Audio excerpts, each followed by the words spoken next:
समाज सुधारक दर्पणकार आचार्य बाळशास्त्री जांभेकर. जन्म. जांभेकरांचा जन्म रत्नागिरी जिल्ह्यातील राजापूर तालुक्यातील पोंभुर्ले इथे झाला. बाळशास्त्री जांभेकर यांचा जन्म 6 जानेवारी 1812 रोजी झाला. पूर्ण नाव बाळ गंगाधर शास्त्री जांभेकर. जांभेकर आईचे नाव सगुणाबाई.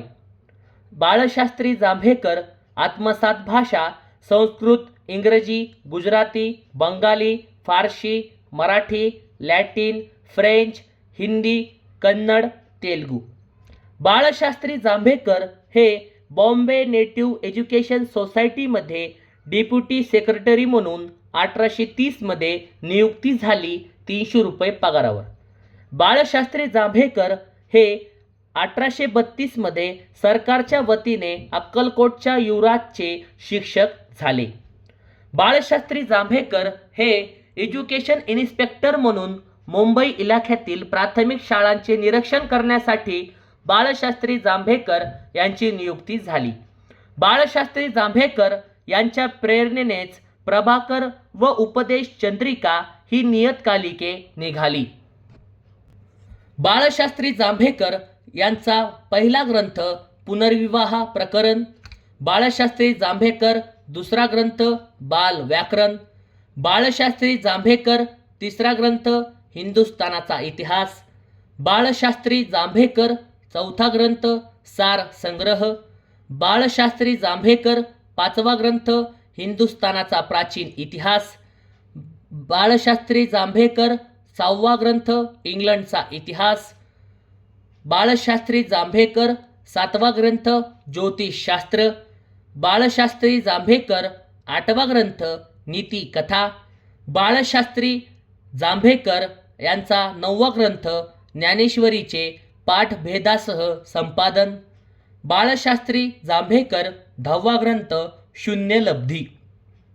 शून्यलब्धी हा ग्रंथ मराठी भाषेतील बाळशास्त्री जांभेकर यांचे पहिले पुस्तक आहे.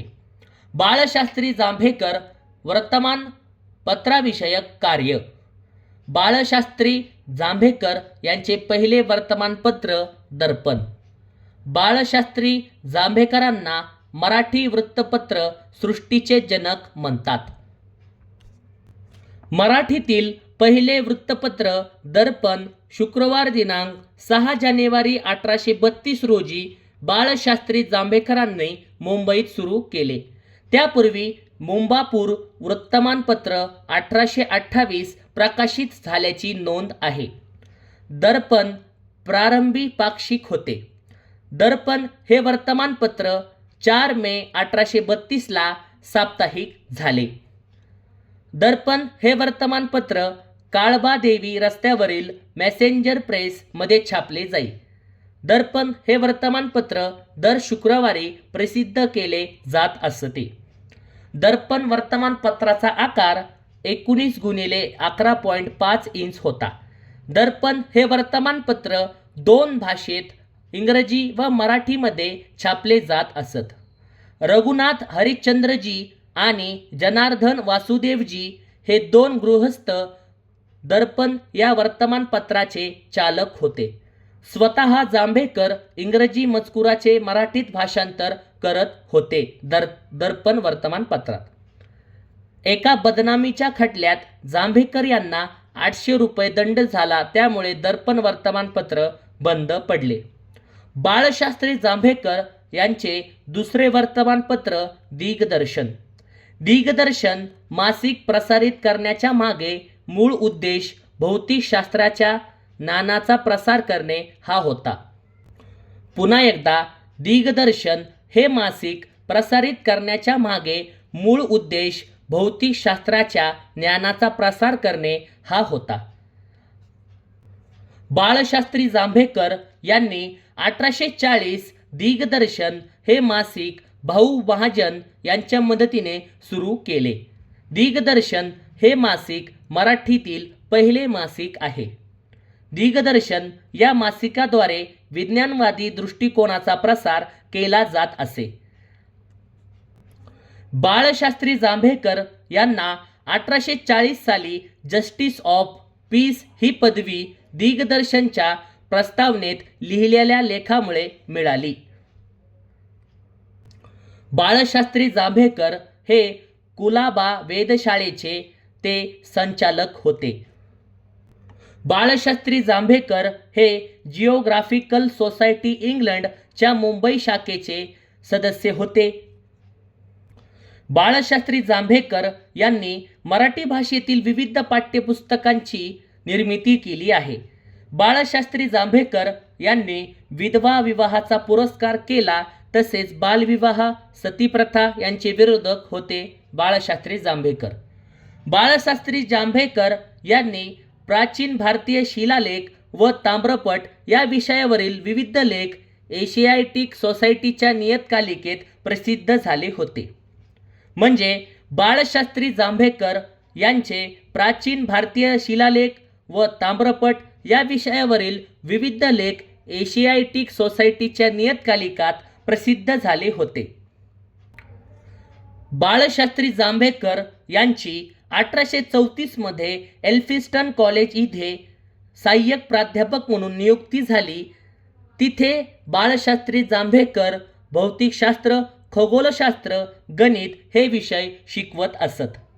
बाळशास्त्री जांभेकरांना काय म्हणतात तर आद्य इतिहास संशोधक, सुधारणावाद्याचे प्रवर्तक, महाराष्ट्रातील अग्रणी सुधारक मानले जाते. बाळशास्त्री जांभेकर यांनी 1845 साली ज्ञानेश्वरीची पहिली मुद्रित प्रत वाचकांच्या हाती दिली. बाळशास्त्री जांभेकर यांनी नेटिव्ह एम्प्लॉयमेंट सोसायटीची स्थापना केली होती. बाळशास्त्री जांभेकर शेषाद्री प्रकरण. शेषाद्री प्रकरण म्हणजे काय? शेषाद्री ब्राह्मणांच्या श्रीपती व नारायण या 2 मुलांपैकी नारायण याने ख्रिश्चन धर्माची दीक्षा घेतली होती. रेव्हरंड ने स्वीट व मेरी मिचल या मिशनऱ्यांच्या प्रभावाखाली येऊन. शेषाद्री प्रकरण यात श्रीपतीने ख्रिश्चन धर्माची दीक्षा घेऊ नये म्हणून बाळशास्त्री जांभेकरांनी न्यायालयामार्फत त्यास ताब्यात घेऊन त्याचे शुद्धीकरण केले. यासाठी जांभेकरांनी नाना शंकरशेठ व दादोबा पांडुरंग यांची मदत घेतली. शेषाद्री प्रकरणामध्ये जांभेकरांनी नाना शंकरशेठ व दादोबा पांडुरंग यांची मदत घेतली होती.